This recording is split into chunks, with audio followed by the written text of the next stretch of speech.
Bismillahirrahmanirrahim. Seandainya dia tidak tersisa lagi di bumi ini, di dunia ini, kecuali satu hari saja, la tawwalallahu dzalikal yawm, sungguh Allah akan memanjangkan hari tersebut, hatta yab'atha fihi rajulan minni min ahli baiti, sampai Allah mengutus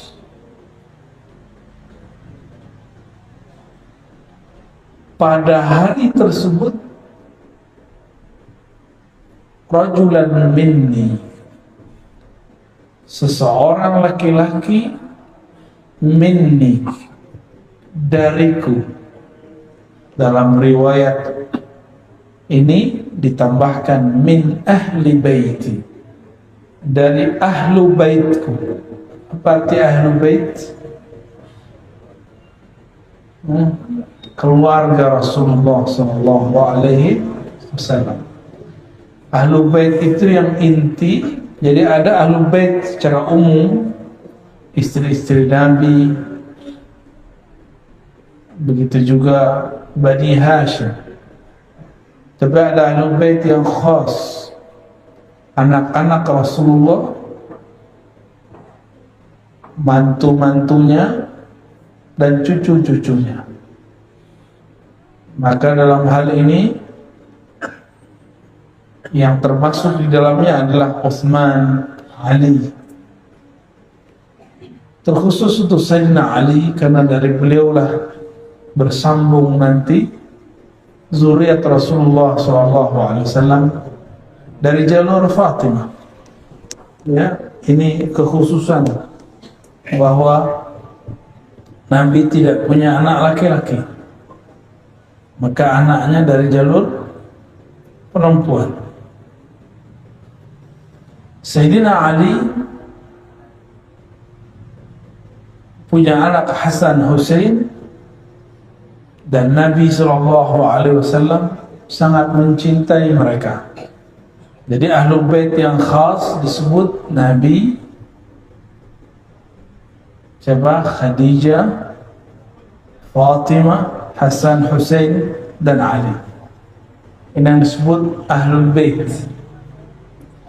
Zuriat Sayyidina Hasan dan Hussein, mereka lah yang disebut dengan zuriyah, keturunan ahlul bait.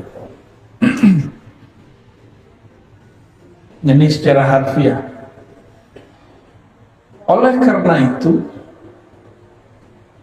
di akhir zaman yang tidak percaya dengan zuriat Nabi, bahwa masih ada zuriat Rasulullah SAW, dipastikan mereka adalah musuh-musuh daripada Al-Imam Al-Mahdi. Berarti mereka masuk kelompok yang disebut Khawarij. Kelompok apa namanya? Khawarij. Lalu disebutkan di sini ciri-cirinya. Yuwati ismi. Yuwati bahasa Arabnya muwata'ah. Muwata'ah berarti muwafaqah, munasabah. Sama namanya dan namaku. Ini secara harfiah. Tapi kembali kepada bahasa Arab, yuwati ismuhu ismi, wasmu abihi ismu abi. Ya, tapi di riwayat lain tanpa kalimat abi. Ini yang paling sahih. Isimnya sama dengan isimku. Dalam banyak kajian saya sudah menjelaskan bahwa isim yang kita terjemahkan nama ternyata kurang tepat. Karena kalau sekedar nama, sudah banyak zuriat Nabi bernama Muhammad, benar, atau Ahmad, atau Mahmud, dan nama ayahnya Abdullah, sudah banyak. Ternyata maksud daripada isimnya berkesesuaian dengan isimku. itu maksudnya adalah isim dalam pemaknaan yang lebih luas. Ya, apa arti ism? Al-ismu al-alamu was-sumu. Jadi ism itu maknanya tanda-tanda. Dan yang kedua, as-sumu, ketinggian ilmu.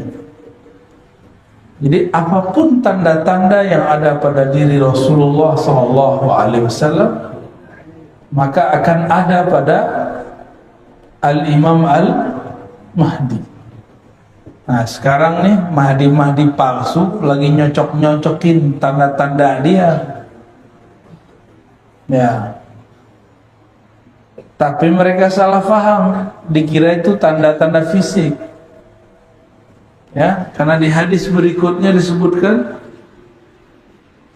Al-Mahdi itu minni, dari keturunanku. Ya, dalam hadis Abu Daud nomor 4285, ajlal jabhah, jidatnya lebar.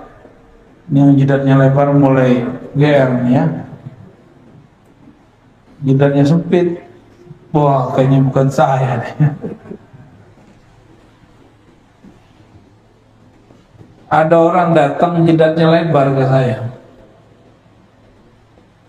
mau ngaku deh Imam Mahdi, tapi langsung kita bilang, jidat lebar kayak kamu mau ngaku Mahdi?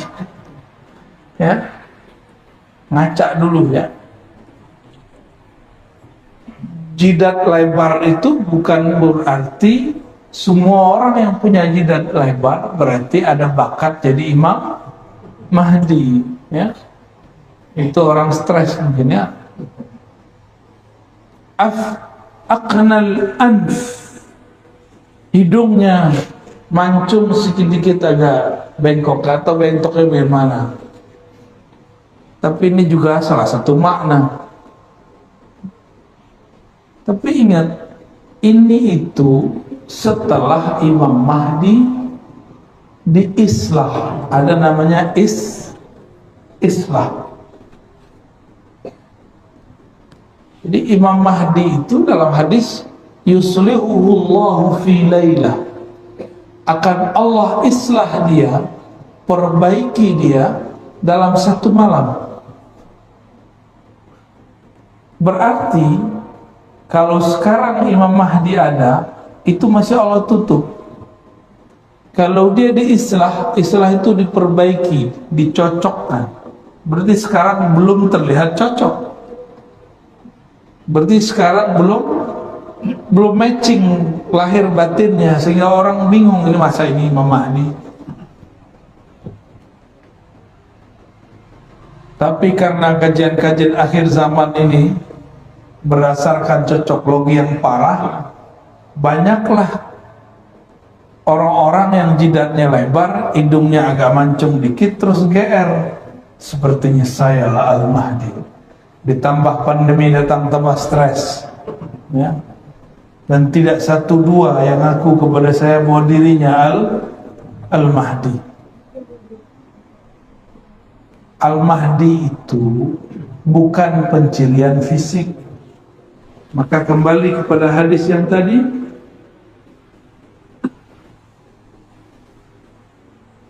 ismuhu yuwati ismuhu ismi, isimnya tanda-tanda hakikat dirinya, bukan tanda fisik. Bukan tanda fisik. Kalau tanda fisik banyak zuriat Rasulullah mirip Rasulullah sallallahu alaihi wasallam. Ya.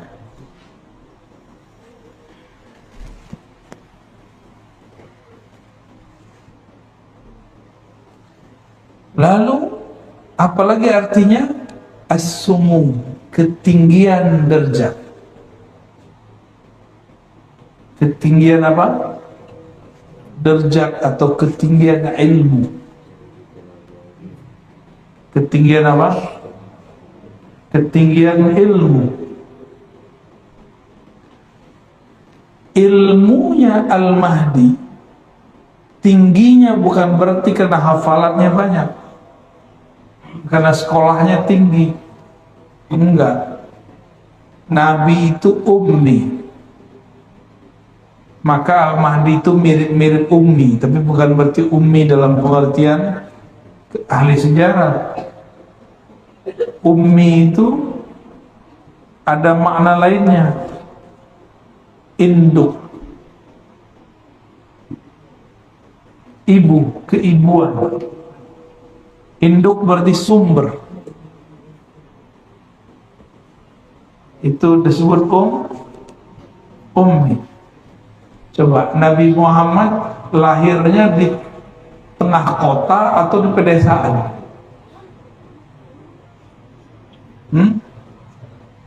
Mekah itu kota ke desa?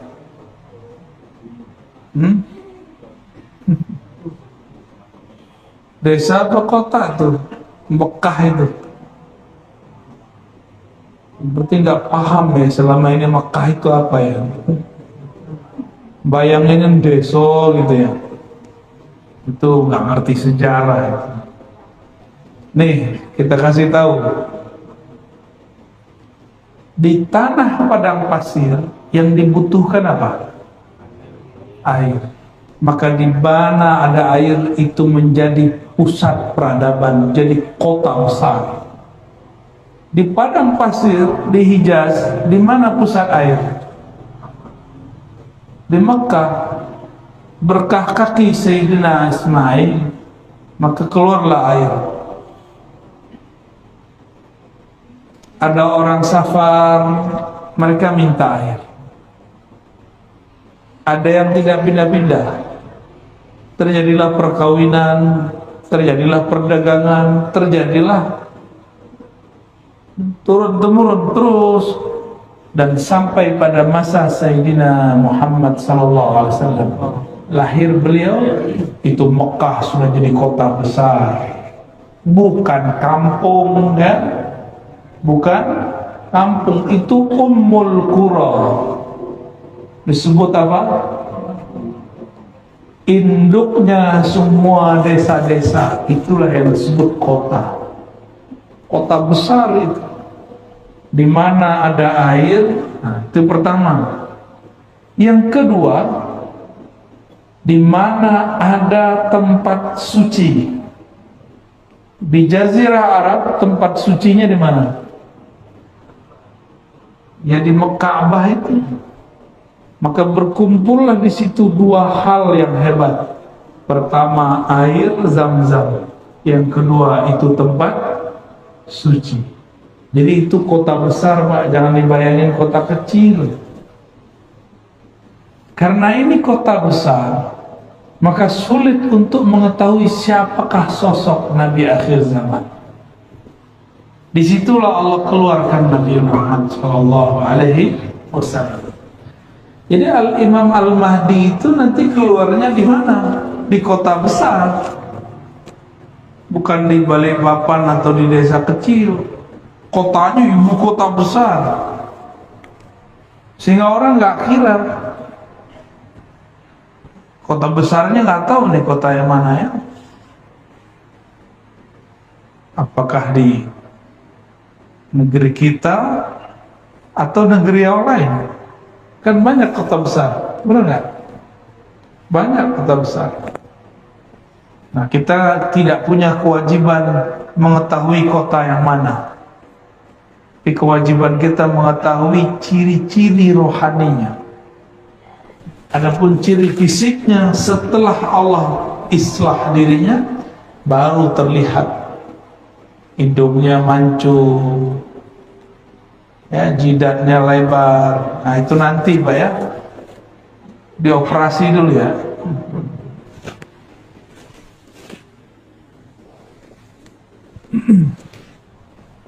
Nabi Muhammad SAW ketika kecil kolbunya dibersihkan oleh Sayyidina Jibril, Sayyidina Mikail.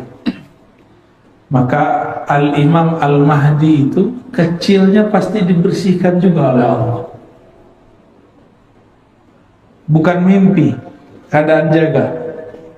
Karena Nabi Muhammad SAW mengatakan, waktu aku kecil, tiba-tiba ada dua makhluk putih bersayap turun dari langit,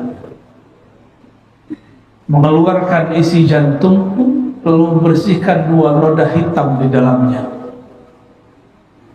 Itu pernah kejadian. Nah, Imam Mahdi pasti di waktu kecilnya mengalami hal yang sama, bukan mimpi. Kalau mimpi nggak masuk, mungkin dia cuma seorang wali, bisa jadi wali Allah, bisa jadi wali setan. Apalagi Nabi Muhammad SAW ketika beliau jalan di pohon ngucapin salam. Ini jidatnya lebar nih. Itu pohon ngucapin salam nggak? Enggak. Kalau iya langsung dibilang orang kayaknya miring ya. Masa pohon ngucapin salam? Nabi Muhammad SAW melewati pepohonan, bebatuan, itu batu mengucapkan salam. Terbayang nggak? Lagi jalan tenang-tenang, tiba-tiba dengar suara batu. Gimana? Batu ngomong.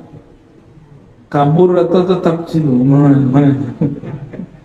Kabur ya? Saya yakin yang sudah umur 50-60-nya penakut ya.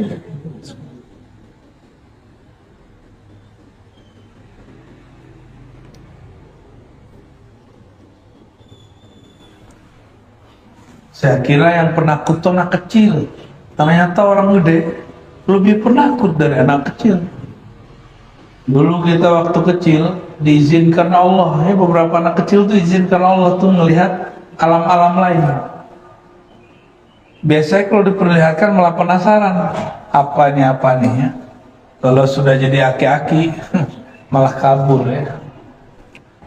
Wajar nggak jadi nabi kan? Wajar nggak jadi Imam Mahdi? Karena kalau ngalamin dikit takut GR.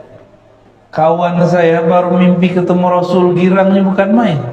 Baru mimpi ketemu Rasul SAW.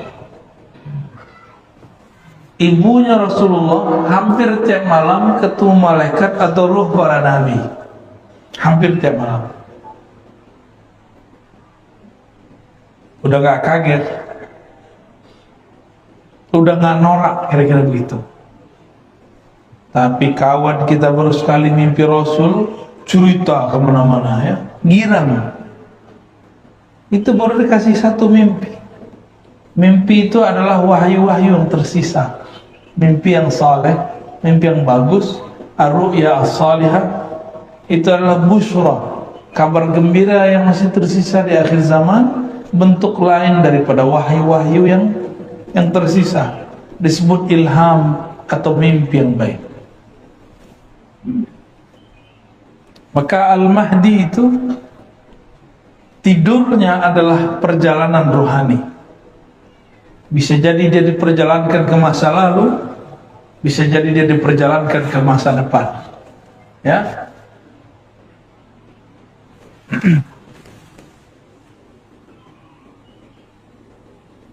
Lalu apa yang terjadi sebelum Al-Mahdi keluar? Hatta yab'atha fihi rajulan minni min ahli baiti wa ismuhu ismi wa ismu abi ismu abi yamla'u al-arda qistan wa 'adla kama muli'at zulman wa jawra. Al-Mahdi itu tugasnya memenuhi bumi dengan keadilan, sebagaimana bumi sudah dipenuhi dengan kezaliman.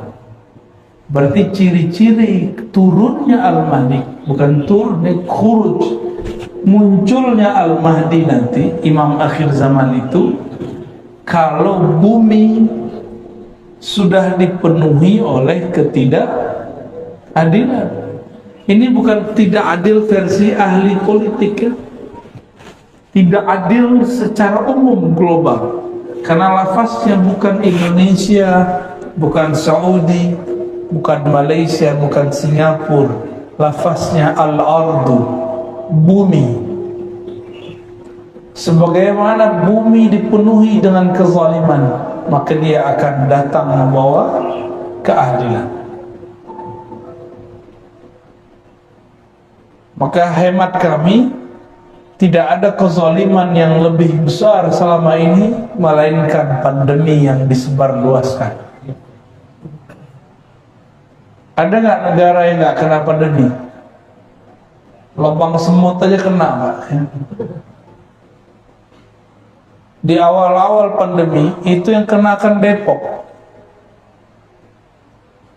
tapi ramenya sampai lubang semut, sampai komplek-komplek ditutup semua. Tiba-tiba orang jadi prokes-prokesan.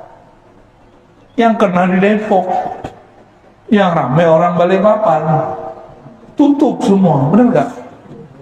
Dan hebatnya berita, ya, hebatnya orang bikin berita, itu yang bikin ketawa-ketawa, Pak. Kita ketakutan. Yang nyebarin virus itu ketawa-ketawa, kita ketakutan. Virusnya ada, cuma beritanya diada-adakan. Masa yang kena di mana, yang nutup kompleks di mana? Kita dimain-mainin semua, dan itu sudah tidak adil. Udah begitu ekonomi hancur, benar ya? Habis hancur, apalagi banyak toko-toko tutup. Kawan kita di Jakarta, di Tanah Abang, banyak pulang kampung stres. Banyak tutup buku. Bukan hanya bukunya ditutup, toko-tokonya ditutup.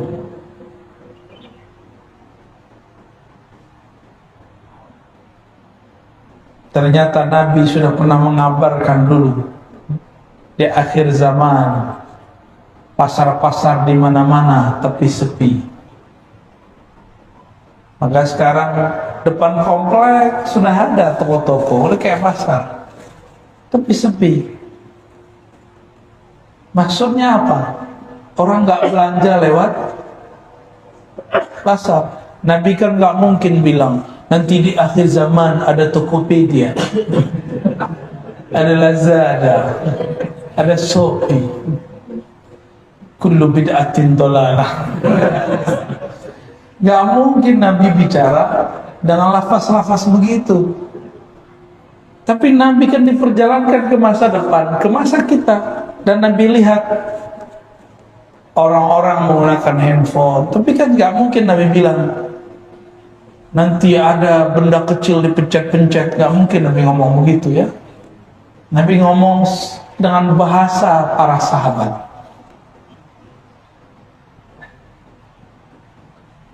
Ini handphone canggih ya? Mau berangkat ke Jakarta tinggal pencet-pencet kan? Zaman kita dulu masih kecil, waduh, Masya Allah. Apa namanya dulu? Warung telkom apa? Wartel, bukan warteg ya. Wartel, ribet. Nelfon 5 menit, kenanya 50.000. Sekarang Bapak bisa telepon sepanjang-panjangnya, secapek-capeknya, sampai doer bibirnya boleh, sampai habis tuh baterainya boleh, tapi nggak nyampe 50.000. Jadi ke depan fasilitas hidup tambah mudah, tapi karena manusia dimanjakan,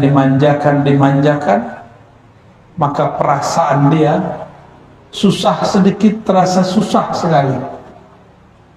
Kita ini terlalu manja, Pak. Dulu kita biasa kemana-mana jalan kaki, benar. Sekarang cuma 100 meter pakai mobil. Gaya benar ya. Cuma ke depan 500 meter udah pakai motor. Wajar kalau sudah banyak penyakit hari ini. Masih muda, penyakitnya sudah banyak. Ya. Ini juga zalim, zalim kepada badan. Itu bagian dari kezaliman. Ya, salah satu ciri Al-Mahdi nanti banyak anak-anak muda sudah sakit-sakit badannya, udah nggak sehat karena pemalas, disebut kaum rebahan. Baru dengar ya? Udah muncul Pak istilah itu, kaum rebahan ya. Maka kita yang ngaji-ngaji begini jangan rebahan lah, yang sandaran boleh, rebahan jangan ya. Nggak sopan ngaji kok rebahan. Tapi di rumah boleh ya. Ya di luar rumah kan aneh nggak lihat untuk mengaji kayak gimana. Maka disebutkan seandainya hanya sisa 1 hari kiamat, maka di hari itu Allah panjangkan rasanya ribuan tahun. Ya ba'asu, Allah kirimlah. Nah ini bahasanya ya ba'asullah rajulan, Allah utus. Berarti Al-Mahdi ini utusan juga, cuma bukan sebagai rasul, bukan sebagai nabi, sebagai wali. Oh berarti wali diutus? Oh iya, wali itu ada tugasnya, maka disebut wali. Wali kota aja ada tugasnya, masa waliullah nggak ada tugasnya? Waliullah itu kerjanya bukan megang tasbih doang ya. Kalau megang tasbih doang mah ahli zikir biasa itu. Wali Allah itu orang yang ditugaskan oleh Allah untuk menjaga alam semesta. Maka ada wali Allah di gunung, ada wali Allah di sungai, ada wali Allah di laut, ada wali Allah di kutub utara, di kutub selatan, ada wali Allah jagain awan, ada wali Allah jagain batu bara tuh biar gak kebakar terus. Makanya aneh, musimnya selalu ada hujannya, benar gak? Kalau enggak kebakar terus itu kalau nggak ada wali Allah nggak jadi itu. Kekasih-kekasih Allah, kekasih Allah ini doa-doa mereka menyejukkan alam semesta, zikir-zikir mereka menenangkan alam semesta, langsung tenang itu alam. Allah itu memandang ke dalam kolbu, kolbunya alam adalah wali Allah, kolbunya alam adalah. Jadi kalau sudah tidak ada wali-wali Allah itu kiamat bumi. Wali Allah itu bukan orang sakti, tapi orang yang kenal kepada zat yang maha sakti. Itulah puncaknya nanti pada Al-Imam Al-Mahdi. Di dalam hadis Imam Ahmad dikatakan, seperti yang pernah saya sebutkan dalam banyak tempat, itu imam akhir zaman, khilafahnya ala minhajin nubuwah, pemerintahannya bukan lagi monarki demokrasi. Jadi kita nggak nyalahin demokrasi, nggak nyalahin monarki, emang itu udah sunnatullah. Nanti beliau pemerintahannya, minhajnya, sistemnya, sistem nubuwah. Nubuwah itu beda dengan risalah. Nubuwah itu beda dengan ilmu fikih, apalagi ilmu hadis. Al-Habib cuma bilang mana dalilnya, itu gak cukup lah.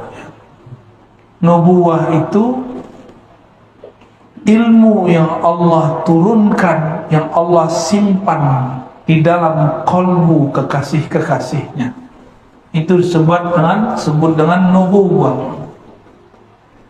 Maka Al-Mahdi itu dia bergerak dengan gerakan di dalam kolbunya berdasarkan petunjuk dari Allah Subhanahu wa ta'ala. Bukan hanya sekedar hafalan Al-Quran, dia dapat ilham langsung, dibimbing oleh Allah. Dan nggak mungkin lah ya Al-Mahdi main YouTube ya. Yamliku sab'a sinin. Dia nanti akan memimpin, mentadbir alam selama 7 tahun. Di riwayat lain 5 tahun. Ada yang paling panjang menyebutkan 9 tahun. Tapi nggak usah khawatir Pak. Sebelum beliau memerintah, beliau sudah muncul. Di saat itu terjadi paceklik di alam semesta. Lalu puncaknya 40 hari Ad-Dajjal, Al-Masihud Dajjal keluar. Tapi 40 hari sama seperti 40 tahun. Lama rasanya. Kok bisa kita ini hidup terasa cepat karena Bapak Ibu sibuk. Nggak ngapa-ngapain, sibuk. Main handphone, ya kan? Nonton. Dulu di zaman kita masih kecil, orang nonton aja dimarahin guru. Sekarang guru-gurunya main handphone. Maka waktu sebentar sekali, sudah tak terasa, sudah 2 tahun kita hidup bersama pandemi. Bapak belum talak-talak juga dia ya, karena dia nggak mau ditalak dia. Benar ya 2 tahun? Tegangnya kok udah hilang. Kayaknya dulu kalau masuk masjid orang nggak pakai masker langsung dipelototin. Padahal yang kena orang Depok. Tutup musola nggak dulu? Tuh? Dilarang tuh. Semua ketakutan Pak. Itu bukan pemerintah yang salah. Bukan imam masjid yang salah. Emang sudah begitu masanya. Bukan hanya musola masjid, gereja ditutup, ya. Wihara ditutup semua. Jadi jangan kita kemudian pakai otak konspirasi, abal-abalan. Konspirasi itu ada ilmunya, ada teorinya. Jangan pakai teori abal-abalan. Wah, ini tanda nih. Tanda ingin menghancurkan umat Islam nih. Oh, mesti ditutup. Ya salam. Kristen juga tutup gerejanya. Yang waras kalau mikir. Ya, mikir itu yang cerdas sekalian, yang kritis sekalian, benar sekalian. Ya, jangan nanggung kalau kritis. Jangan mikir begitu ya. Semua Pak. Karena Dajjal itu musuh semua agama. Musuh semua agama. Nanti ada masa handphone tidak bekerja. Ini kabar buruk Pak, saya bukan nakut-nakutin. Kata ahli bahan bakar di dunia, ini kan Balikpapan ini punya, ada Pertamina, dulu ada Chevron, ya, ada Total, masih ada nggak tuh? Udah nggak ada ya? Udah angkat kaki dia. Itu ciri-ciri itu dah.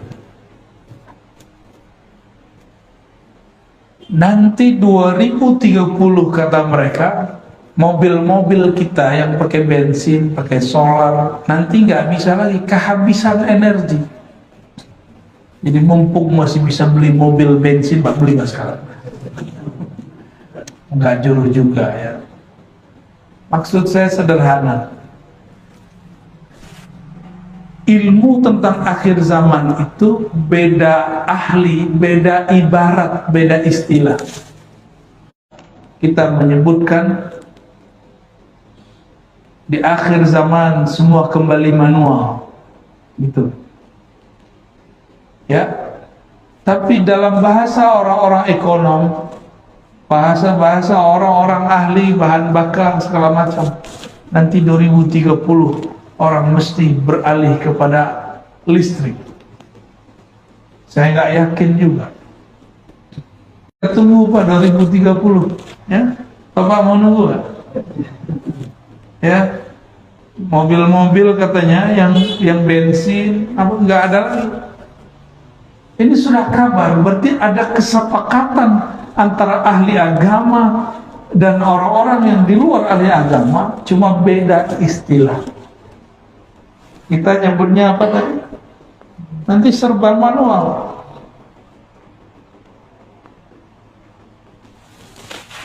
Gimana Pak? Takutnya? Itu beda lagi. Takut itu macam-macam bahasa Arabnya. Kalau takut sama Allah namanya takwa, khasyah. Ada khauf, itu beda lagi. Ada hazar. Bapak takut nggak sama Allah? Katanya takut sama Allah. Ya. Waktu pandemi orang buka masker batuk-batuk takut. Itu namanya waspada. Bahasa Arabnya hazar, hazrun ya.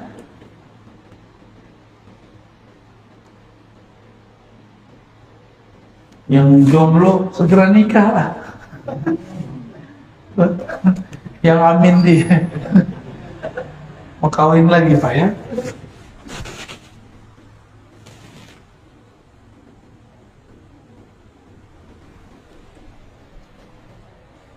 Di dalam hadis yang lain, hadis 4286 riwayat Imam Abu Daud, Ummu Salamah mengatakan yaqulu ikhtilafu inda mauti khalifah fayakhruju rajulun min ahli al-Madinah hariban ila Makkah fayatihi nasun min ahli Makkah fayukhrijunahu wa huwa karihun fayubayi'unahu bin ar-rukni wal maqam wa yub'atsu ilaihi ba'sun min ahli Syam. Nah, ini potongan aja saya baca. Tapi ini hadis tidak sampai derajat sahih ya. Paling tinggi hasan. Nanti akan terjadi ikhtilaf ketika mati seorang pemimpin. Ini diperdebatkan nih pemimpinnya di mana nih? Di Indonesia, di tanah Arab, atau di mana? Nah, ketika terjadi kematian seorang pemimpin, ikhtilaflah itu negara. Maka muncullah seseorang dari Madinah pergi ke Mekah, dipaksa oleh orang untuk memimpin umat. Bukan berarti dia orang Madinah, ya, tapi dia sedang berada di Madinah. Maka kawan saya dulu cocok-cocok logi. Kata dia, saya ketemu ada orang di Madinah lewat WA. Itu orang sepertinya sifat Rasulullah ada pada dirinya. Sepertinya dialah calon Imam Mahdi. Imam Mahdi kok pakai sepertinya? Ya, Imam Mahdi nggak boleh cocok logi. Ya. Ternyata di sini kita cek hadisnya dhaif. Maka kita ingin kasih tahu kepada kawan-kawan yang mencocokkan bahwa Al-Mahdi itu nanti dari Ahlul Madinah, ini belum tentu sahih. Karena hadis ini disebut hadisun dhaif. Ya. Bisa jadi bukan dari Madinah. Yang pasti yang sahih adalah dari keturunan Rasulullah sallallahu alaihi wasallam. Oleh karena itu, ini hadisnya masih banyak Pak, tapi sudah syuruk ya. Tugas kita sebagai umat yang berakidah Ahlus Sunnah wal Jamaah apa? Menghormati zuriat Rasulullah sallallahu alaihi wasallam. Karena Nabi mengatakan Al-Mahdi pasti keturunanku, pasti keturunan aku. Maka saya berulang-ulang mengatakan, siapapun tidak hormat kepada zuriat Rasulullah, pasti itu musuhnya Al-Mahdi. Ya. Sekarang udah ada belum kelompok begitu? Ustadz lagi, udah ada belum? Gak percaya dia ada Habib. Nggak ngerti, bilang aja nggak ngerti, tapi kok malah menolak yang dia tidak mengerti. Kita juga nggak mengkultuskan Habib kok. Habib juga nggak senang dikultuskan kok. Coba tanya semua Habib yang benar ya, nggak senang dikultuskan. Karena si Habib tahu kualitas rohani dia. Sayyid, Syarif, Syarifah, dia mengerti bahwa dia orang biasa. Cuma di darahnya ada keistimewaan, itu aja bedanya. Kalau Al-Mahdi sudah darahnya mulia, ruhaninya adalah pilihan Allah Subhanahu wa ta'ala. Nah, ini baru penggalan beberapa hadis mengenai hadis Al-Imam Al-Mahdi. Kalau saya di Tangerang Selatan, di Jakarta bagian selatan, Pak, kita buat berjilid-jilid sampai 7 jilid itu tentang kajian hadis Imam Mahdi. Ya, silakan diikutin. Ya. Di sana ada lebih seru lagi pembahasannya. Ini cuma beberapa aja. Ya. Kita mengabarkan bahwa Yahudi menunggu juru selamat, Mesias. Nasrani menunggu Al-Masih. Islam juga sedang menunggu. Berarti 3 agama ini sepakat mengenai ada imam akhir zaman. Saya tanya agama lain, ternyata mereka mengatakan kami juga, cuma dengan istilah yang berbeda. Kita tanya orang Jawa, di sini orang Jawa kan, tadi yang baca doa kayak Jawa tuh ya. Sahih ya? Orang Jawa nyebutnya Ratu Adi. Apalagi? Satrio baja hitam. Satrio biningit. Itu istilah-istilah aja yang menunjukkan jika ada kekacauan mesti ada penyelamat. Inilah kaidah heroik yang disebut Mesiah Al-Masihiyah. Teori-teori ini sudah ada dalam kajian agama-agama, kita tinggal menjalaninya ya. Barangkali itu yang bisa saya sampaikan. Mungkin 2 pertanyaan cukup ya. Tafadhal kalau ada yang mau ditanyakan.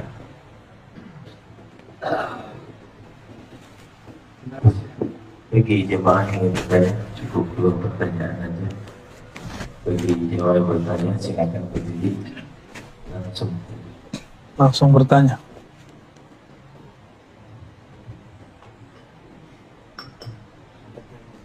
Ini aja air putih.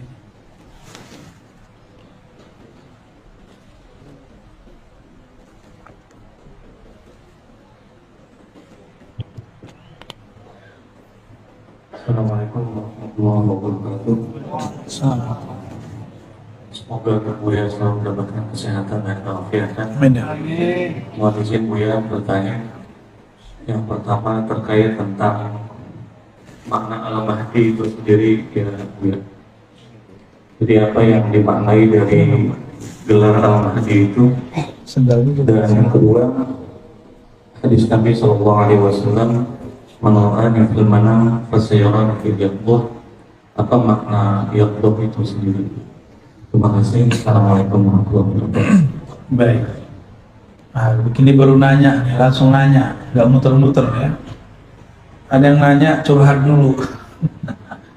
Curcol namanya, curhat colongan.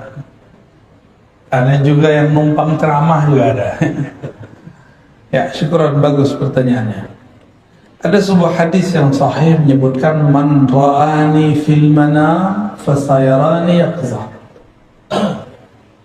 Siapa yang mimpi ketemu aku dalam tidurnya, dia akan bertemu aku dalam keadaan jaganya. Maksudnya apa itu? Mimpi ketemu Nabi pasti benar. Lah kita kan belum ketemu Nabi. Ini belum ketemu Nabi. Ruh kita kan ketemu Nabi sallallahu alaihi wasallam. Dulu kita pernah sama Nabi, Pak. Percaya gak? Nggak ingat ya? Makanya antum pada diem semua ditanya percaya nggak? Nggak yakin, makanya nggak ketemu Rasulullah Sallallahu Alaihi Wasallam. Bengong aja. Sian ya. Kita ini pernah bersama Rasulullah SAW, cuma mungkin lapisan kesekian. Kenapa ada orang terlahir sebagai Habib, Zuriat Sayyid? Dulu dia di alam sana, sebelum alam sini, dia mencintai sosok Ahmad Nur Muhammad. Dia senang, dia cinta, mahabbah, maka lahir dia jadi Habib. Lupa kan? Habib aja nggak ingat, Pak. Karena nggak semua Habib itu wali. Nggak semua Sayyid itu wali. Wali Allah aja belum tentu ingat. Tapi wali Allah itu disebut nama Rasulullah SAW. Itu dia rindu kepada Rasulullah. Itu penciriannya. Kok bisa rindu? Kan nggak pernah ketemu. Makanya Nabi mengatakan, di akhir zaman akan muncul saudara-saudaraku. Itu saudara di alam sebelumnya. Ya, Nabi menyebut kita ikhwani. Kalau benar nih ikhwani. Ikhwan artinya apa ikhwan? Saudara. Saudara kenal nggak sama saudaranya? Ya kenal. Masa nggak kenal ya? Apabila kesadaran itu muncul di alam bawah sadar bernama mimpi, maka suatu saat dia akan melihat dalam keadaan jaga. Dilihat orang, dia sedang jaga. Dilihat orang, dia cuma merem atau melihat ke satu arah. Tapi yang terlihat dalam dirinya, dia sedang bertemu Rasulullah SAW. Gak usah jauh-jauh ya. Bapak ini belajar silat aja, bukan silat lidah ya. Biar silat itu bisa lihat gerakan yang nggak kelihatan sama orang biasa, benar nggak? Orang bersilat belajar ilmu kebatinan bisa merasakan yang tidak terasa oleh orang biasa. Belajar tarekat zikir bisa merasakan getaran zikir yang tidak dirasakan orang biasa. Yang harusnya dirasakan kalau kita lagi tidak sadar. Tapi kalau dilatih, nanti akan terasa. Seharusnya lagi mimpi, sekarang terasanya lagi jaga.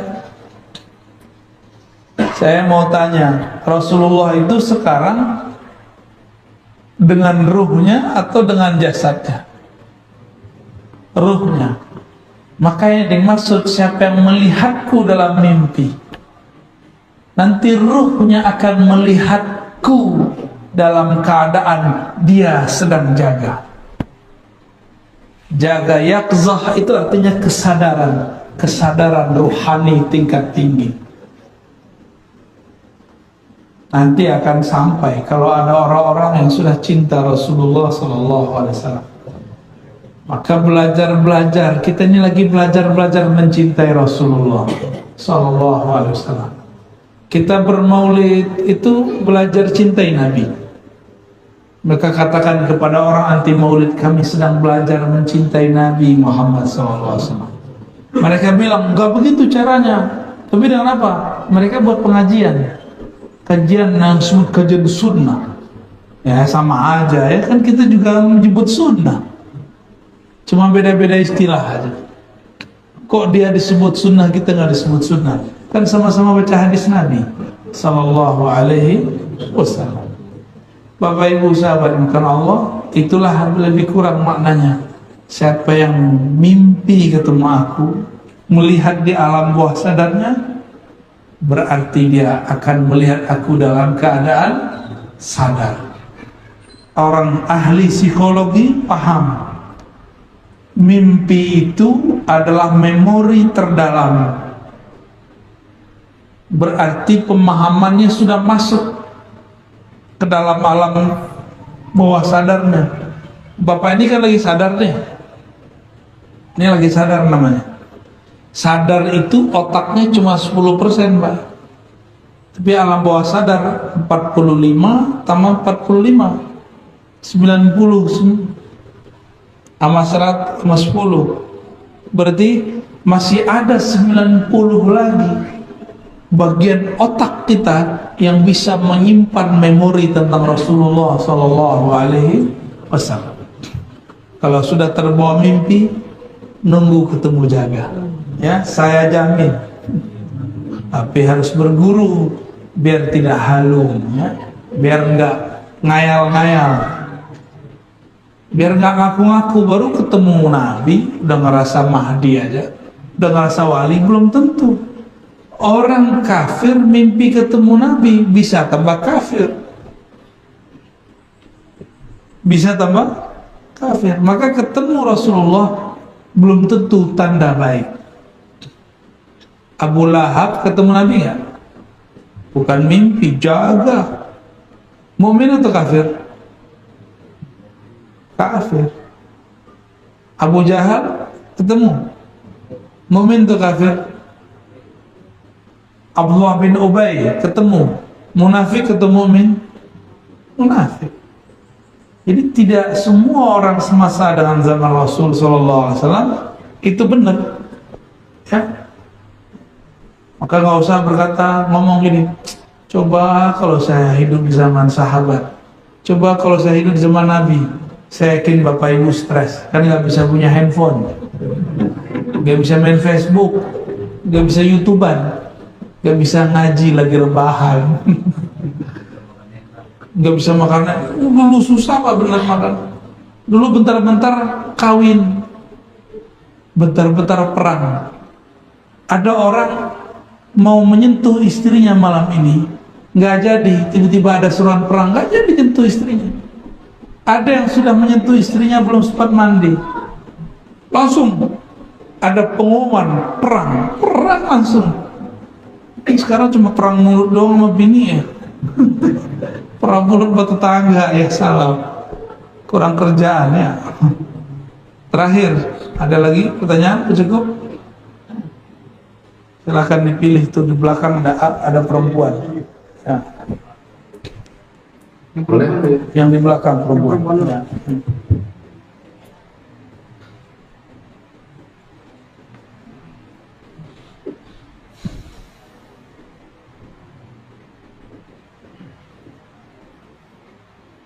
Assalamualaikum warahmatullahi wabarakatuh. Waalaikumsalam. Tuhan Guru ya, semoga kita dalam rahmat Allah Subhanahu wa Ta'ala. Amin. Saya bertanya di luar tema. Silakan. Pertama, apakah tujuan Allah mengadakan kita di alam kenyataan ini? Yang kedua, tadi malam saya mendengar Tuan Guru menyampaikan sifat 20. Saya pernah mendengar sifat 13. Tolong dijelaskan Tuan Guru pada diri. Terima kasih. Baik. Wassalamualaikum warahmatullahi wabarakatuh. Waalaikumsalam warahmatullahi wabarakatuh. Apa tujuan Allah buat kita di alam nyata? Alam itu dibagi, Pak. Ini namanya alamul mulk, alam nyata.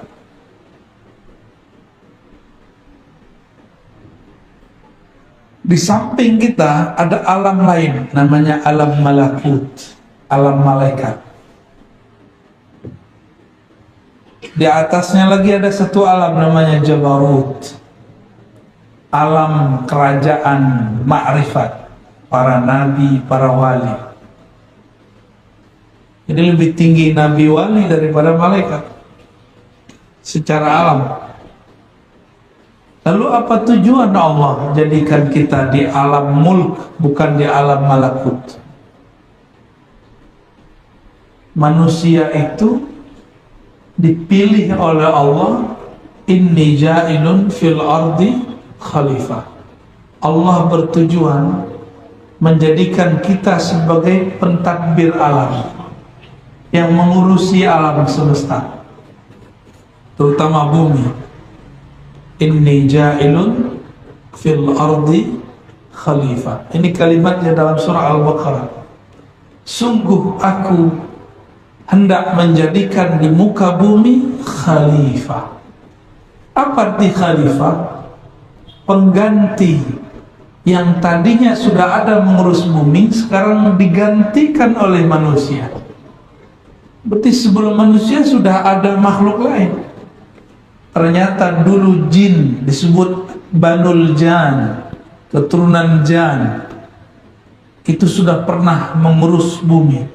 Tapi dasar mereka tercipta dari api, kerjanya bakar orang mulu, tengkar mulu. Terjadilah perperangan di setiap tempat, bunuh-membunuh. Mereka dulu masih tubuh fisik. Ini kalau tidak ada Nabi Syith, kita sama jin bisa gambar-gambaran, Pak. Ini rumah gua, ini rumah lo, rumah aneh, rumah ente gitu, ya. Ada yang lihat ya? Enggak ya? Enggak lihat kan? Maka kalau ada sekarang orang bilang saya ngelihat jin, itu bohong. Yang dia lihat cuma energi-energi, ya. Energi kemudian dibayangkan pakai pikiran dia, muncullah sosok. Kenapa? Karena Nabi Syith dengan asma-asma, huruf-huruf rahasia dari Allah, dia mengunci alam semesta. Ya, Nabi Syith ini seorang nabi, keturunan Nabi Adam, lahir setelah Nabi Adam 400 tahun di muka bumi. 400 tahun baru lahir tuh anak namanya Nabi Syith. Ini ibu-ibu umurnya berapa? Ada yang 400 tahun? 400 tahun di bumi. Nabi Adam dan Sayyidatuna Hawa punya anak namanya Syith.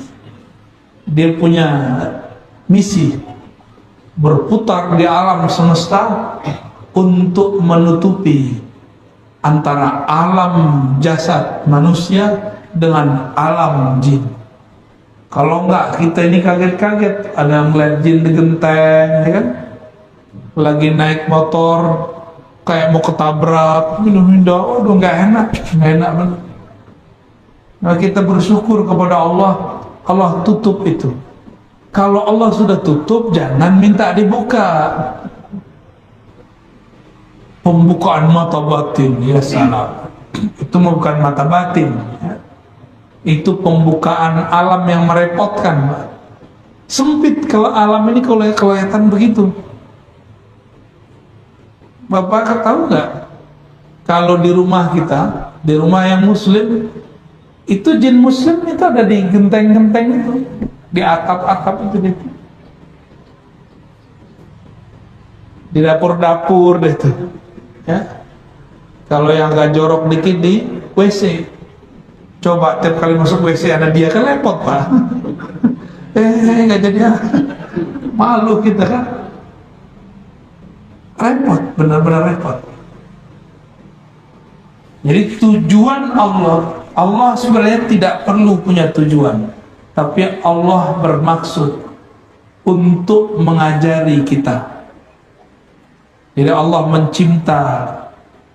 mencipta berbuat tanpa perlu tujuan, karena tujuan itu hanya untuk yang tidak sempurna. Allah sudah sempurna, maha sempurna, maka dia mencipta suka-suka.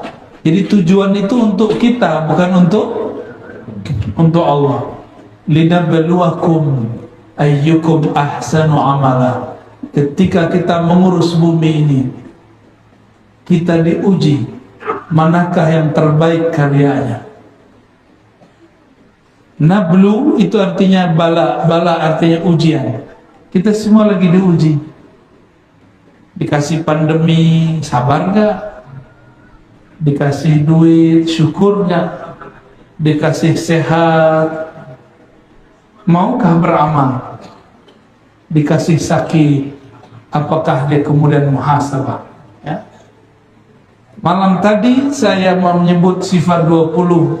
Apa bedanya dengan sifat 13? Ya sama. Sifat 20 itu dibagi sifat nafsiyah, yaitu wajibul wujud, al-wujud. Lalu salbiyah. Lalu ada ma'ani. Nah, digabung semuanya jadi 13. Ma'ani ada 7. Ya, sama basar sampai akhir kalam. Itu sifat ma'ani. Jika Allah berkalam, maka sifatnya kalam, namanya mutakallim. Allah mendengar dengan samanya, dengan sifat samanya. Saat Allah mendengar, namanya sami'a, kaunuhu sami'an. Jadi itu cuma pelengkap penjelas daripada rukun sifat 13 ya. Itu sama, jadi tidak jauh berbeda. Dan uniknya, Imam Tahawi di Mesir, Imam Ash'ari di Baghdad, Imam Maturidi di Samarkand, ajaran mereka sama, cuma waktu itu istilah 13-20 belum dipakai, tapi mereka sama-sama menyebutkan jumlah nama sifat yang sama ya. Inilah kita beruntungnya jika kita berakidah dengan akidah ahlus sunnah. Begitu Bu ya, semoga bermanfaat. Setelah ini kami ada jalan lagi, mohon izin kita tidak usah salam-salaman seperti biasa. Saya mohon pamit. Assalamualaikum warahmatullahi wabarakatuh.